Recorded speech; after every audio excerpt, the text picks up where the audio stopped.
I'm Taryn, abstract watercolor artist.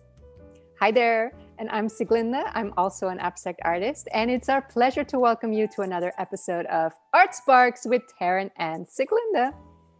So today, we are answering a question from one of our nice viewers. Yes, that was so exciting. We have an Artspark fan who sent us a really nice note, and we're going to answer his or her, this person decided to stay anonymous, question. I'm going to read the question out loud, okay? Hi, ladies. Thank you for all the amazing information you share on your channel. You're welcome.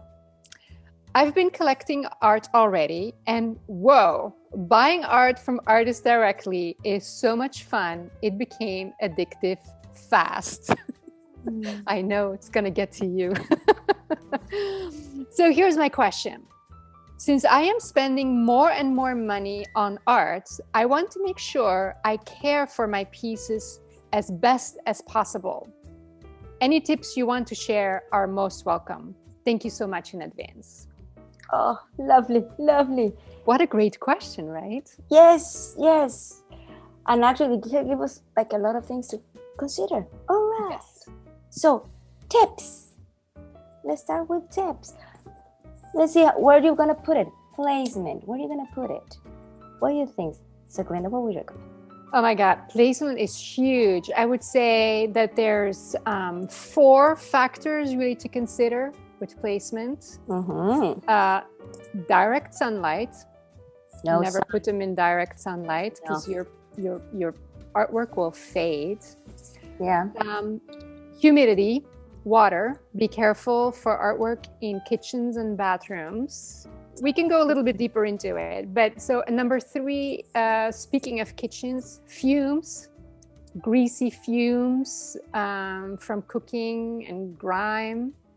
And number 4, extreme temperatures like above fireplaces and everything. You know, you want to keep an eye on it. So let's start with sunlight. Sunlight. So you don't want the sun directly to the painting because it can get like it fades. Even well, I think with paper it fades more than with canvas. So just make sure that it's not direct, and also can crack sometimes. But yeah, that's like the sun.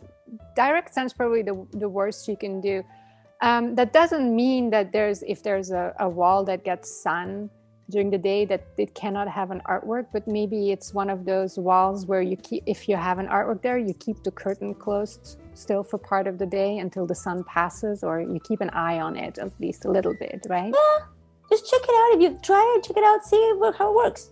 Yes. Right, exactly. The next one. Then we have moisture, water. What do you think about that?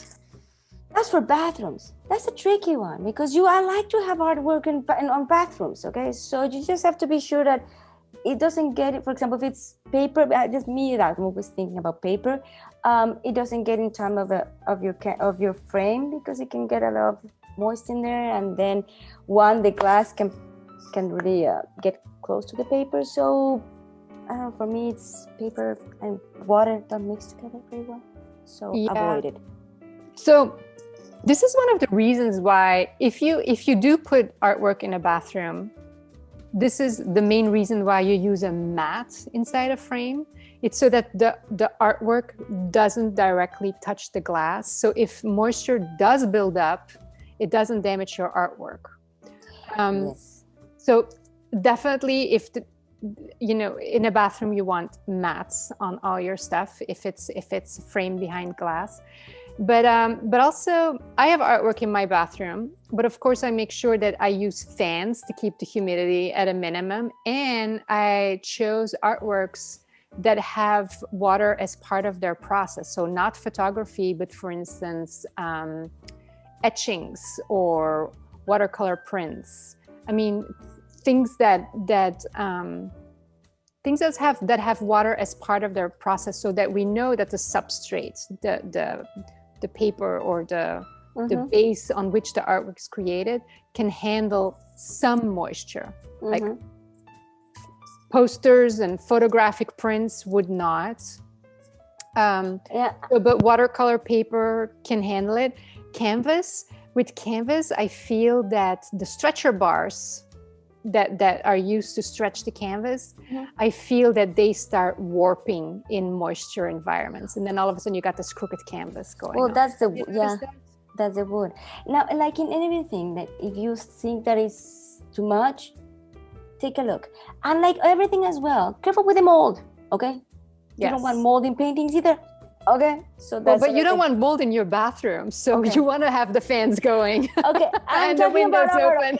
I'm not thinking anything about in the wind, but I'm not expecting anything in the bathroom of anybody. Okay, I'm just. Okay. So and then we have messy fumes, like from kitchens. You know, we don't want to have any artwork near. Stove. Near a stove, but also not, above a countertop where you put the rice cooker or the steam cooker or whatever else is in a separate. I'm not a cooking queen. Can you tell? I don't even know the name of these things. You don't want to have it anywhere where you regularly cook stuff that has steam come off, especially not greasy steam. You want to have the artwork on the other side of your kitchen. Yeah, it's and the same thing. If you see that it's in your house, it gets a lot of grease in the walls, it's gonna get the grease in your paint. And we don't want that. We don't want that, no? No. And then we move to fumes, no? We just covered the fumes. Temperatures. Oh, sorry, temperatures. The extreme temperatures. So cold or hot fireplaces. I don't know. Most fireplaces are well insulated, so you can hang an artwork above it, but I would have some space between the artwork and the heat source. Well, see, in here it would be like if you keep it in a really, really hot place, it would be careful, because if you have it in a place that is really hot for a long time, it can damage. So it's just the logic, something is you have put it in the attic or some place that is going to be really, really, really hot. Just be careful. Sometimes when it's material that is going to be like, I don't know, paper, well, sometimes when you have a mixed media, it could really also, I don't know, detach in some places. I have one piece that if I put it too much heat, they come out and like, oh, no. So and there's something to be said about that. So even though, I mean, like wood, it expands and it shrinks with heat and moisture, but so does paper, so does canvas. So we want to keep those natural tendencies to a minimum so that stuff doesn't crack or dislodge or fall off or whatever the artwork is constructed of. Yeah. It breathes. It breathes, yeah. It's alive. I know. That was I going to say, okay? But I let it go. Like, yes. Okay, then what about cleaning? Cleaning. All right. Well, we here have several options. If you have a frame or on-frame, all right? So if it's frame, you can use a cloth and it can have a little bit of water. But if it's not frame, we prefer a cloth that it has no water at all. And you have to be cleaning it regularly. Dust can get anywhere. And a soft cloth, right? You're almost like wisping the dust away if it's not framed. And then, and also I would be careful about water or any product. Never spray it on the frame, because this is not like completely sealed and you never know that some of the moisture will sneak inside. We don't want that. So, but if there's like water spots on there or a finger spot and you really need to use something, you can't just use a soft rag. Then put some on the rag and then wipe it down. But mostly it is for dust, especially dust on the top, because dust also gets inside the frame if you're not careful. So you want to prevent the dust buildup. That's true. And no chemicals. No chemicals. That really is that is a must. No. So if you want to move it, with water, but that's it. Yeah. And then speaking of frames, I want to add a few things here real quickly. So even though it may look fancier to frame artwork with actual glass, I would highly, strongly, like 100% recommend against it, because accidents do happen. And if your glass frame falls or hits a wall or whatever, and the glass cracks, it will 100% guarantee damage your artwork. The sharp edges of the glass will damage the artwork.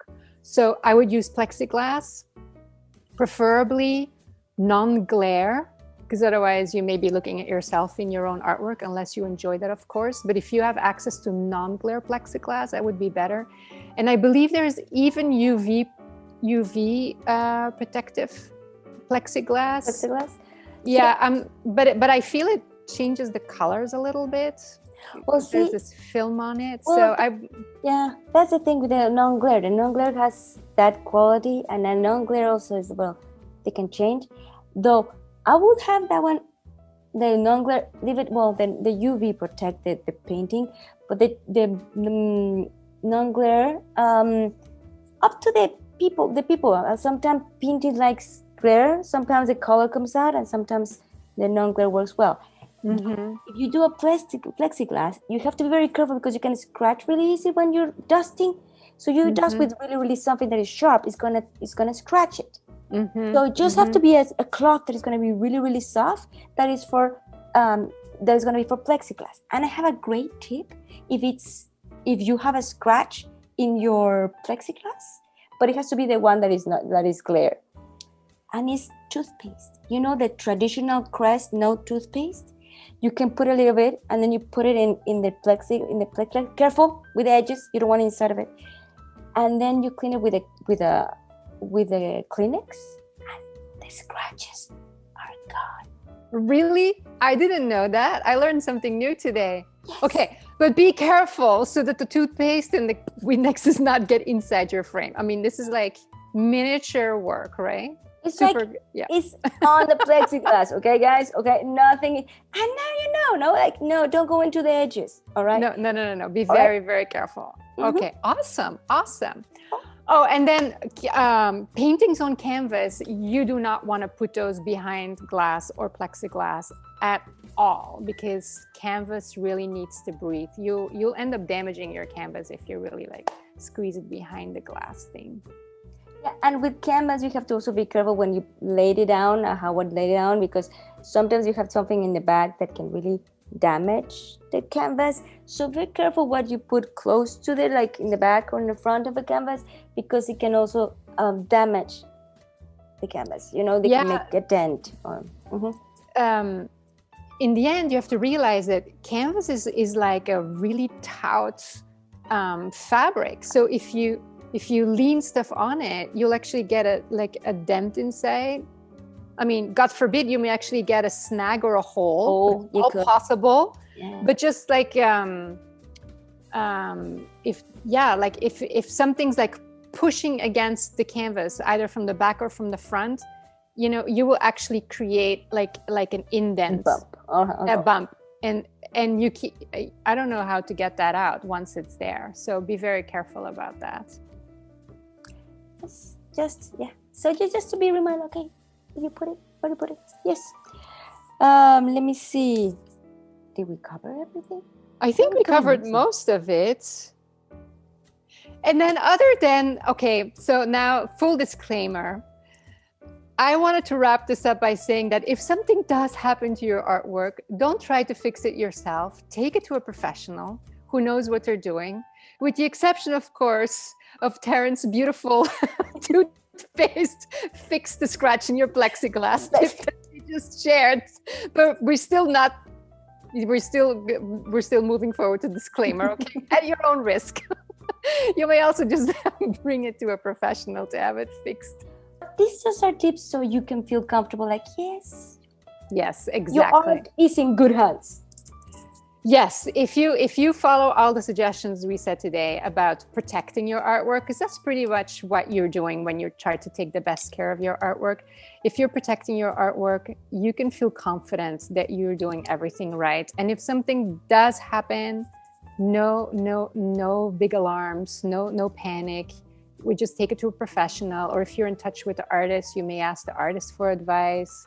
But you know, there's always a solution, but leave that to the professionals, correct? And keep it enjoying it. Yes. Enjoying it. Just keep an eye, like you do anything, and enjoy your pieces. Yes. All right.